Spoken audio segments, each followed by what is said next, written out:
Hi grade 9s. We are on the last new learning for the Unit 2 work.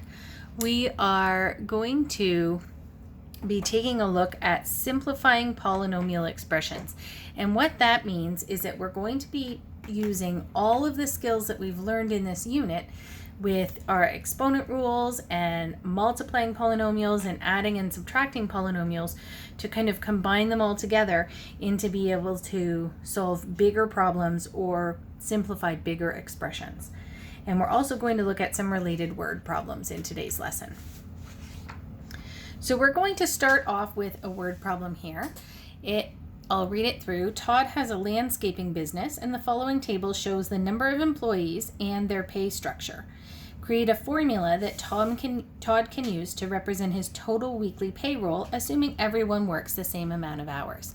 So he has himself, the owner, and his pay is $1,200 per week. He has 4 truck drivers.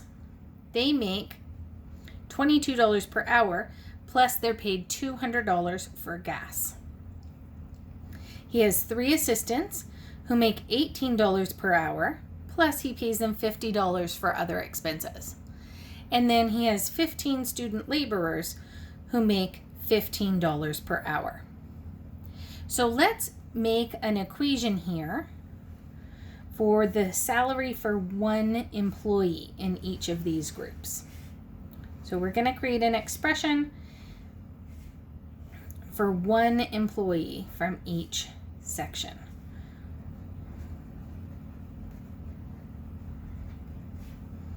So maybe we'll start with this one because this is maybe one of the easier ones.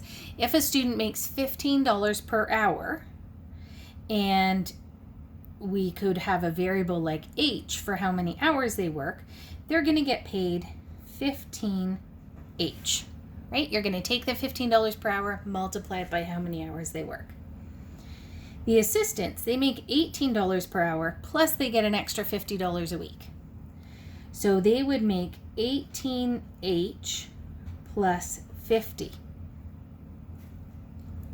The truck drivers, he's paying them $22 per hour, plus it costs $200 for gas. So 22 is their hourly rate, 22 times their hours, plus the $200 gas amount. Now the owner gets paid this much per week, regardless of the number of hours. That's just his weekly salary. So that's not multiplied by the hours, because that would be too much money.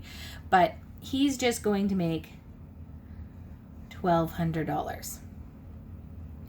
So now his total pay, if we want to figure this out, we're going to have to take each amount here and multiply it by how many employees. So one owner makes $1,200. Then 4 truck drivers each make this. So I have to multiply 4 times this. I'm just going to write it out. 4 times 22H plus 200. And then 3 times this for the assistants. Now I'm kind of running out of space here, so I'm going to have to go down onto a lower line, but this would be all one line. If you're writing it in your notebook, you're going to go right across. So 18H plus 50, and then 15 students each make $15 per hour. So 15 times 15H. So now we're going to use our skills with what we did in the last lesson with multiplying a monomial by a polynomial. And we're going to multiply these in. So one person making $1,200 is just $1,200. 4 people making $22 per hour, all together he's going to pay that group 4 times 22, which is 88H. And then 4 times the 200 will be plus 800. Then we'll have the assistants. We'll multiply 3 times the 18.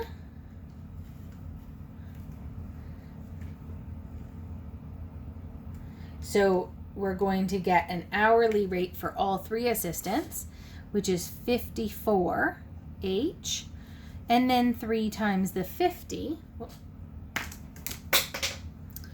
wrong color here, is $150 for their expenses.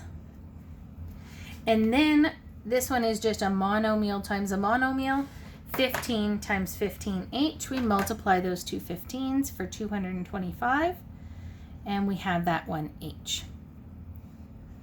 Now to simplify this, we want to look for our like terms.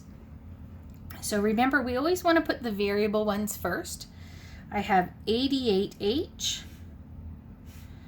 54H, and 225H. So the total amount each hour that he's paying out is 367H. But then we have to add up those extra amounts. So the 1,200 plus the 800 plus the 150, and I'll color code that in a different color. You maybe can use highlighters to indicate your like terms. So that ends up being $2,150. So that's a simplified expression for the total amount that he would be spending on payroll each week. If you knew how many hours his team worked, you could put that number in there, say 10 hours or 40 hours, and work out how much money he would owe for his payroll.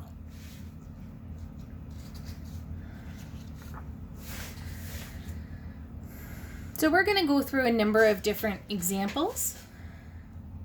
The first one, we're going to simplify. We have 2 times 3x plus 1 plus 3 times x minus 4. So this is very similar to yesterday's lesson. We're going to take the monomial out front and multiply it by each term in the polynomial. So 2 times 3x is 6x, and 2 times 1 is plus 2. Then we take the 3 out front of this bracket and multiply it by both terms. 3 times x, remember that x is like a 1x, so 3 times 1 is 3, and then we have an x, and 3 times negative 4 is negative 12. Our next step is to look for our like terms. I have a 6x here. So which other term has the same variables and exponents? 6x and 3x, which give me 9x. And then the just numbers with no variable, 2 minus 12 is minus 10.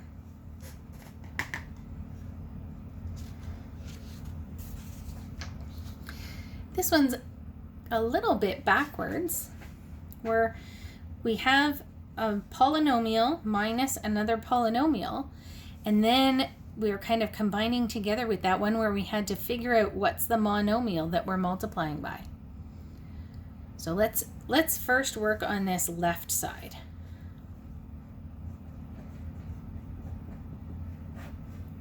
So I'm just going to rewrite this. 4x squared minus 3x plus 2 minus x squared minus 9x minus 1. So this is our subtraction. Remember that when you have a negative sign between two brackets, it changes the sign of each term in the second bracket. To get rid of that bracket, I have to distribute that negative sign to everything in that bracket. Here, I can just drop the first bracket. Nothing changes here because there's no negative out front.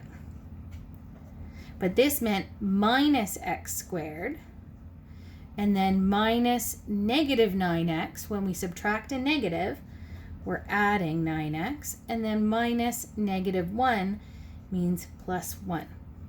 Now we're going to take a look for our like terms. I see that I have 4x squared. Now the 3x is not a like term with that. Even though it has both x's, the 3x doesn't have an exponent. The negative x squared, though, that's a like term. And remember that we're just going to use a coefficient of 1 if there's no coefficient written there. And no other x squareds. So 4x squared, take away 1x squared, is 3x squared. So add or subtract the coefficients, the variable and exponent stay the same. They have to be the same to add and subtract. That's why that helps you remember that you have to keep them the same in the answer. Then my next term is a negative 3x. What would be like terms with that? I have plus 9x. So negative 3 plus 9, add or subtract the coefficients, we get 6. Keep the variable and exponent the same, 6x. The last one, I have plus 2 and plus 1. Both just numbers. 2 plus 1 is 3. Obviously no variables with that. So now I need to figure out what am I multiplying by here to make this equal. So now I'm saying I want this something times this polynomial to give me this left side.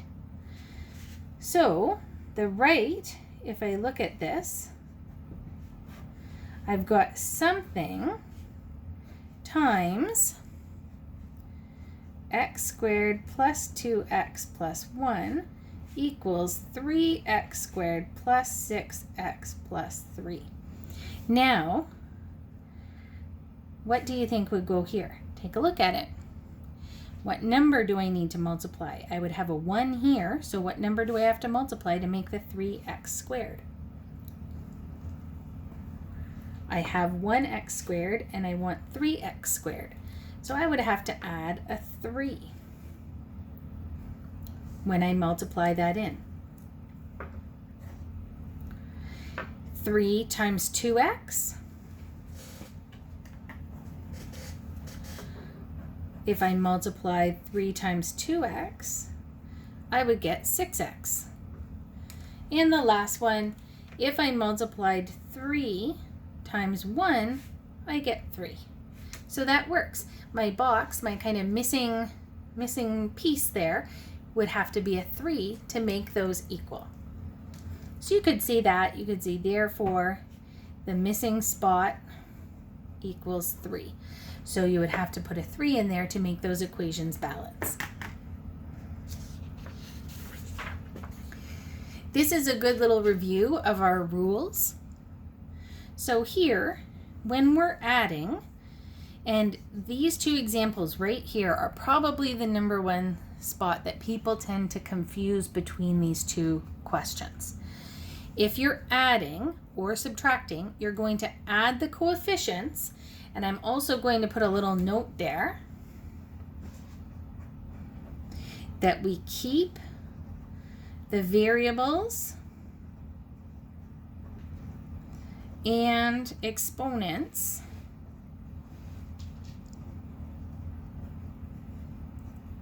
the same. So we add the coefficients and we keep the variables and exponents the same. So here I have a coefficient of 1 and a coefficient of 1. So m cubed and m cubed, those are like terms. I add the coefficients, so 1 and 1 is 2, and I keep the variables and exponents the same. It's 2m cubed. When we're multiplying, it's different. Multiplying, you don't need those like terms. It could be different exponents, and you just add the exponents on the bases. So if I'm multiplying between the two terms, I keep the base the same and add the exponents. I hope you see the difference there. That's a common thing, so make sure you're practicing that and maybe highlight this or put a note on this in your notes. So here, 3m cubed times, so I'm multiplying. I multiply coefficients, so 3 and 3 is 9, and I add exponents, 9m to the 6. So here we multiply coefficients,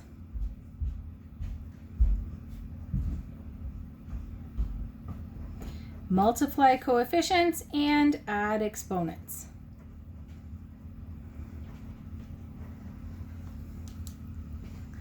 So hopefully that helps keep track of what you're doing and what type of question. So this is a few different examples all kind of combined together. The first one is a review of just multiplying two monomials. That's what I just said on the previous page. We're going to multiply the coefficients and add the exponents of the like bases. So multiplying -3 and -5 is +15, and I have x to the 4th and x 6th. So I'm going to add the exponents to get x to the exponent 10. Next one's very similar. I have multiplying just with monomials. I'm multiplying the coefficients. 7 times -3 is -21. And add the exponents on the x. I have x squared and x to the 4th. So adding those up, I get x to the 6th. C is actually going to throw us a little bit of a difference here. When we have this, see 1 power x to the 5th, then cubed. Remember, this is the power of a power rule. That's from day 3. Our rule there was that we had to multiply the exponents, and I need to simplify that before I can do the multiplication between these. So that's going to be x to the 15. Here, same idea. This is also kind of a power of a power, except this exponent's 1. Remember that the exponent outside goes to the coefficient and the variable. So this is going to be 3 cubed x to the exponent 3. I can simplify that some more before I go multiplying in by the 2. So I have 2x to the 15, and then in here, 3 cubed is 27 x cubed. 3 times 3 times 3 is 27. Now I'm back to what I had back here. Multiply the coefficients, add the exponents on the like variables. So 2 times 27 is 54, x to the exponent 18.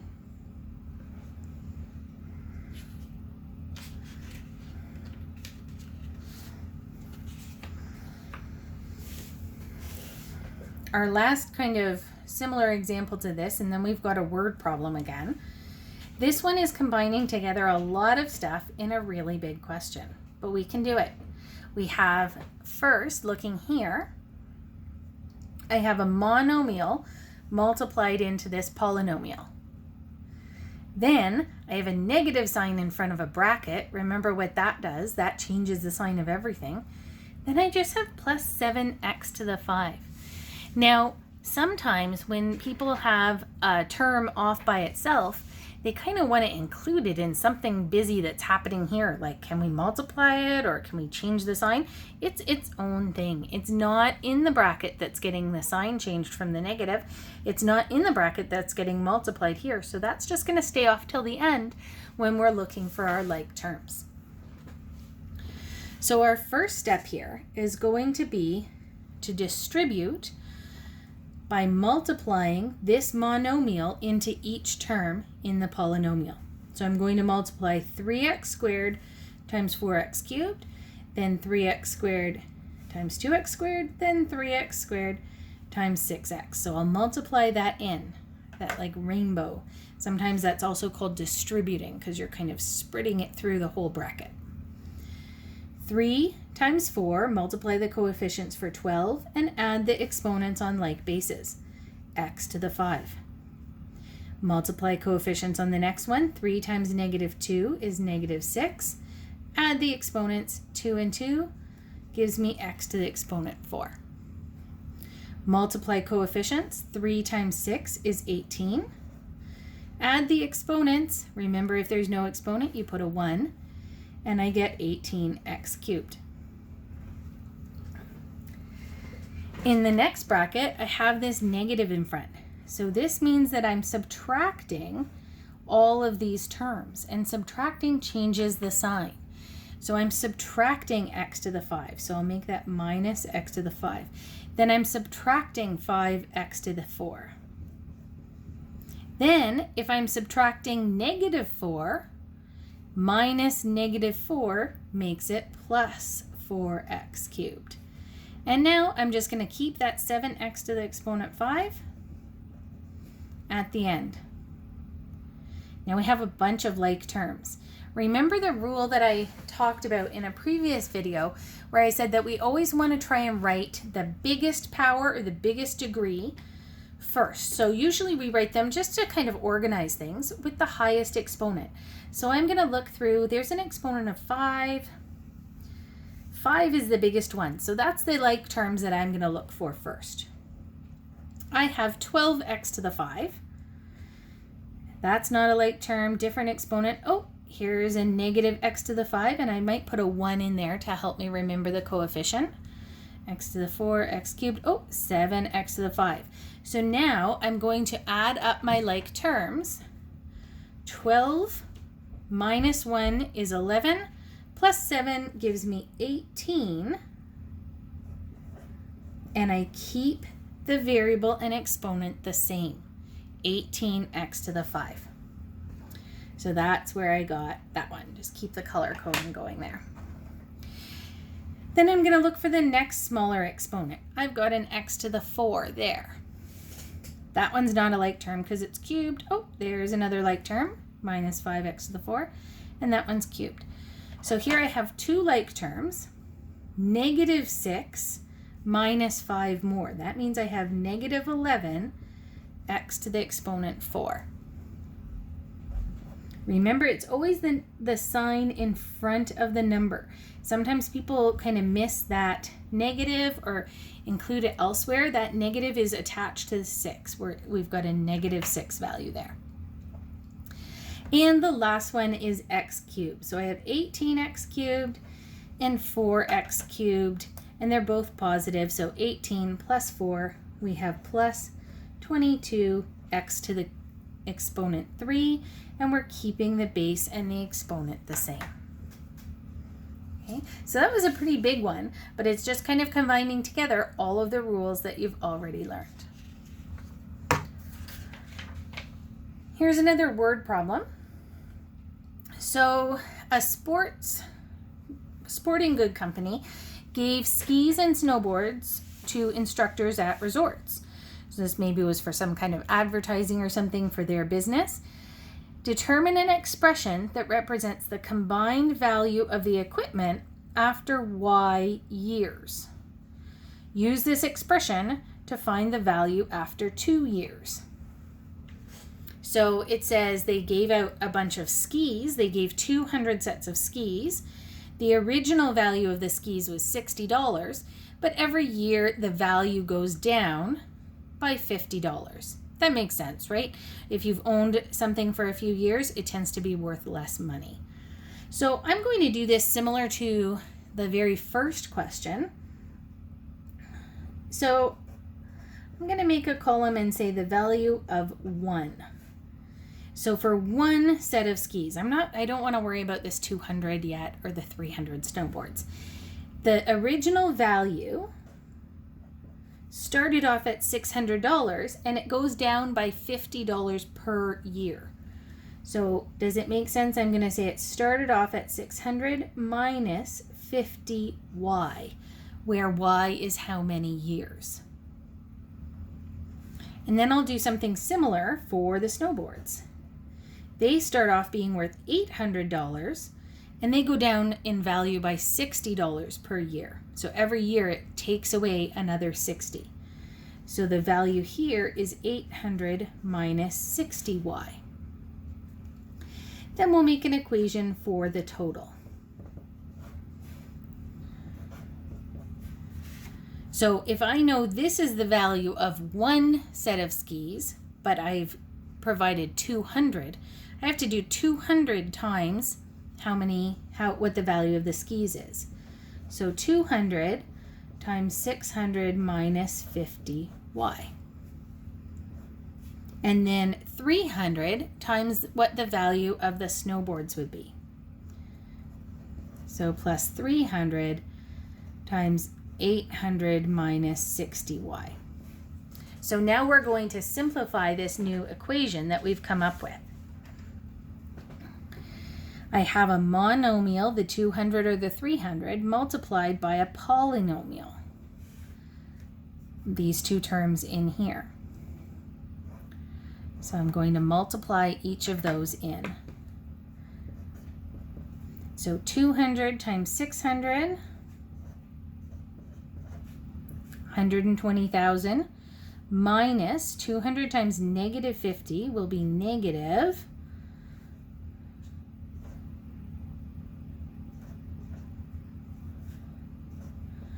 negative 10,000 y, because that has a y variable, plus 300 times 800.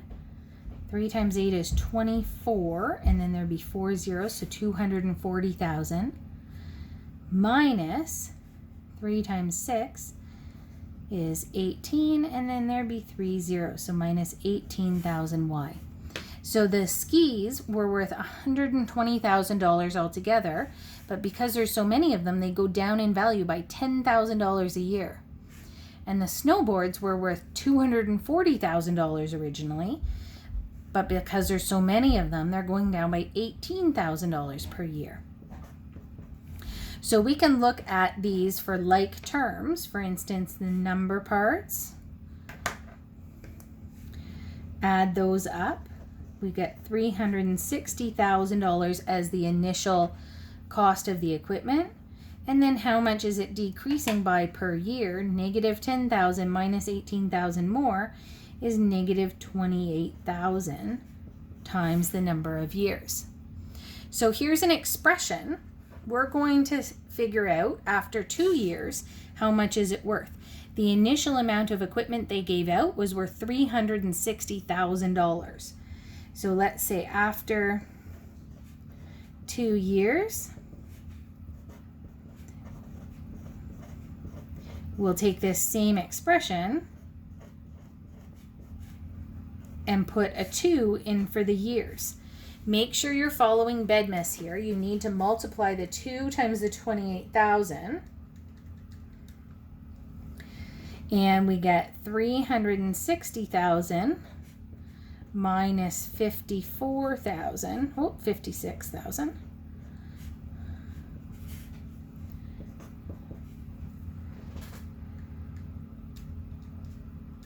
And then when we subtract, we get a new value of $304,000.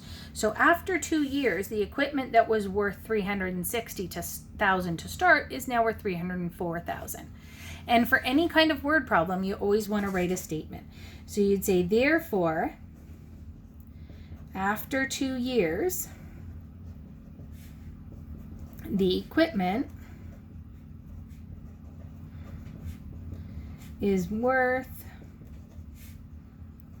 dollar signs, because we're talking about money, $304,000. So that's it for Unit 2, guys. We will have another note with a few review questions to help you wrap up and make sure that you understand all the big concepts in this unit. So the Day 8 lesson is actually just review of all of the big ideas, and that will help you get ready for your test. So that is it.